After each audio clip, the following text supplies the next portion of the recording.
Wow.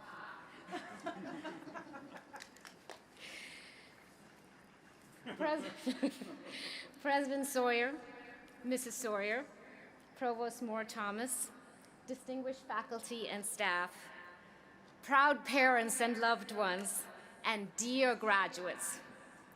It is a distinct honor to be invited to speak to you today. It was certainly not in my wildest imagination when I was in your seat 37 years ago. That is a long time, but it feels recent. I'm also fully aware of the fact that I am the last hurdle between you and your degrees. My presence here is certainly a message that we are forever part of the Loyola community, no matter how many years pass. So class of 2022, think of me as a voice from your future, here to reassure you and your parents that you already have everything you need to lead a fulfilling and productive life. You are resilient. Your degree was earned despite a global pandemic. You persevered and are now counted amongst the third of our population with a college degree. You are impatient to make a difference because the state of our world is simply not acceptable to you. I truly believe that you will look back on today and this journey and realize, like I have, that the Loyola chapter has been foundational to much of what will come after. I remember my own graduation so vividly, the shiny white dress and pumps that hurt. I remember hugging my friends, knowing that we were going in different directions. I remember my graduation speaker, the Honorable Jean Kirkpatrick, who was the first woman United States ambassador to the United Nations. But I have to confess, I don't remember a word she said. Having been in your place, I know that what is much more important than the words you hear today are the feelings that will touch your soul and be preserved in your memory. We have a saying in our family, celebrate everything. But to truly celebrate, you have to be present and open your heart. So take this moment to be fully present and feel. Notice who is here with you, sitting to your right and left, and those who are squinting at you from the stands. Feel the sense of community that comes with this grand rite of passage. Connect to the energy all around us. Acknowledge the effort that you put into your experience in the classroom, in the athletics arena, in your dormitories and your extracurricular activities. Honor the sacrifice and support that made today possible from your loved ones, your teachers, your mentors. Look around you and reflect on all the friendships you've developed here. In this moment, you belong to one community coming together for one last time to celebrate an ending and a beginning. Loyola certainly provided me with a beginning and ending to remember, so let me share it with you. I arrived in Baltimore to attend Loyola at age 17, fresh off the plane from India, gripping one red suitcase.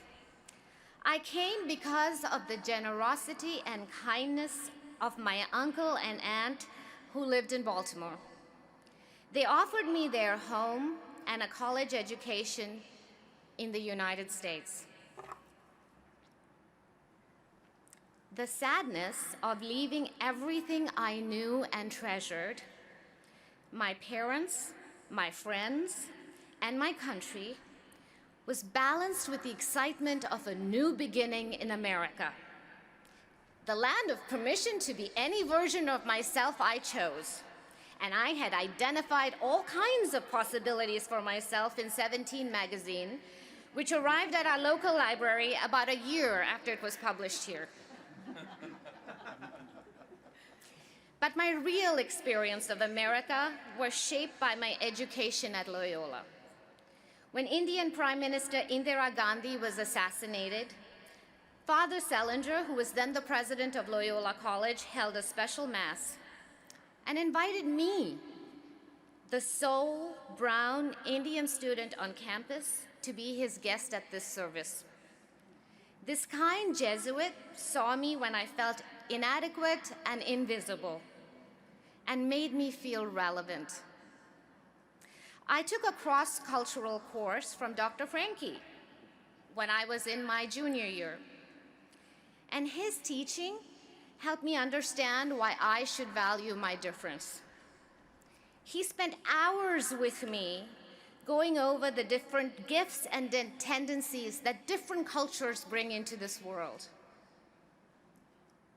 These two kind Loyola souls helped me understand that there is value in difference and that I could still be different, still be seen, and still belong. Upon my own graduation, I asked my uncle, "How can I possibly pay you back for everything you've given me?" He answered in his usual laconic way, "Pay it forward." That stuck with me. This special uncle and aunt are watching online today, and although I have thanked them many times, I have never done it in a football stadium in front of thousands of people.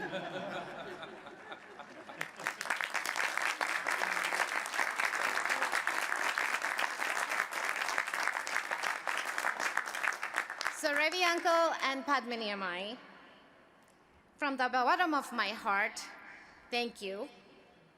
Your kindness changed my life.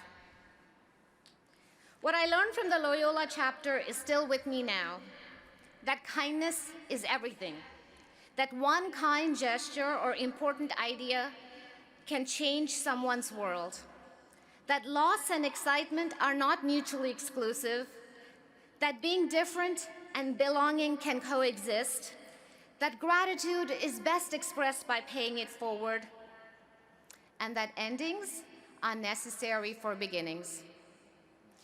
As the voice of your future self, I am here to tell you that there are seemingly random events that can change the course of your life. If you stay open to learning, you will recognize these events as opportunities and find your way forward. Let me share another story from my life.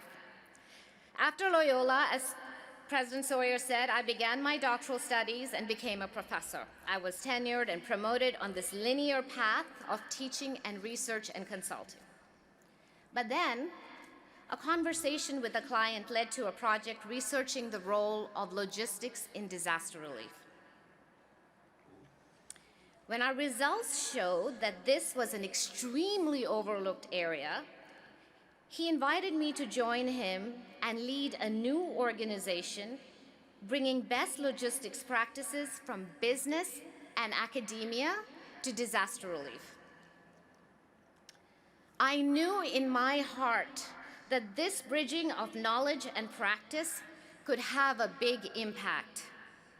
But in order to co-create this organization, I would have to leave academia, the only profession I had ever known. Although it made no professional sense and horrified my parents and colleagues, I followed my instincts. I made the left turn, I took the job, and began again in a whole new field. My co-founder and expert in logistics and I coined the term humanitarian logistics, referring to the logistics of disaster relief. Together with a small team, we created communities of practice and developed technology and training to improve the delivery of aid and supplies to those most affected in disaster zones. Our work enabled the frontline logisticians from major disaster relief organizations, the Red Cross, UNICEF, Doctors Without Borders, and many, many more, to be more effective in getting relief to those who need. Although we witnessed suffering and loss beyond imagination, we also saw many, many acts of heroism and kindness, just like we are now witnessing in Ukraine each day. Fast forward 20 years, and now several universities around the world offer degrees in humanitarian logistics. From that beginning was born another. Lynn Fritz, my co-founder of the Institute, became my husband and the father of our son, Adam, and I thank them for being here today. I know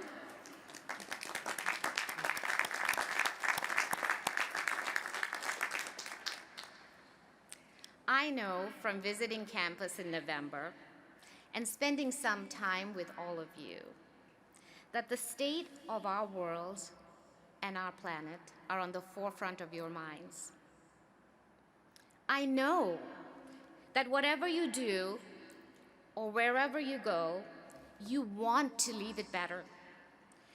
You're already contributing in so many ways, working on voter registration, donating your skills and expertise to kids in challenging circumstances, and many of you are going to not-for-profits for your first jobs or in service.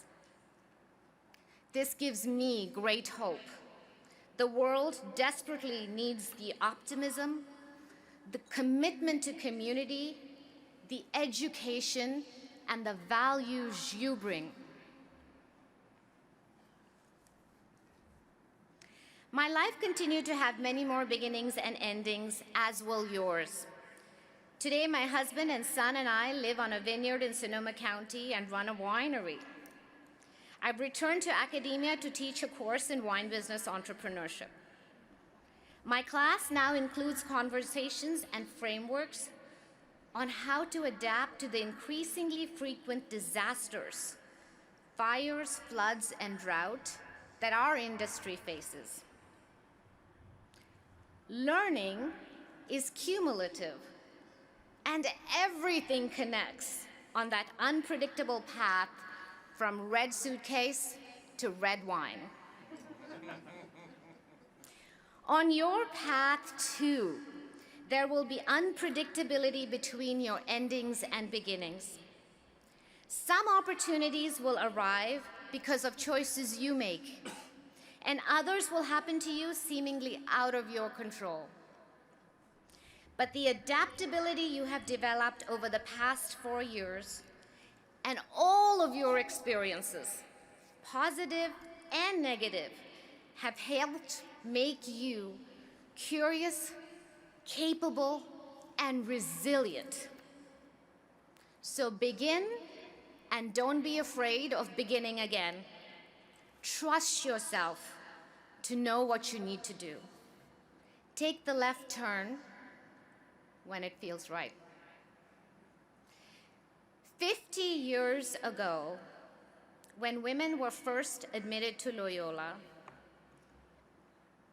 a woman of color, an immigrant, may not have been invited to speak to you on this stage. And yet here I am. The world can change.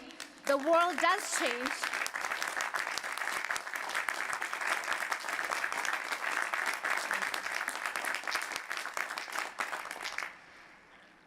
The world can change, the world does change, and you and I must make sure that the change opens doors, includes people, and encourages belonging. I am a product of Loyola, and so are you.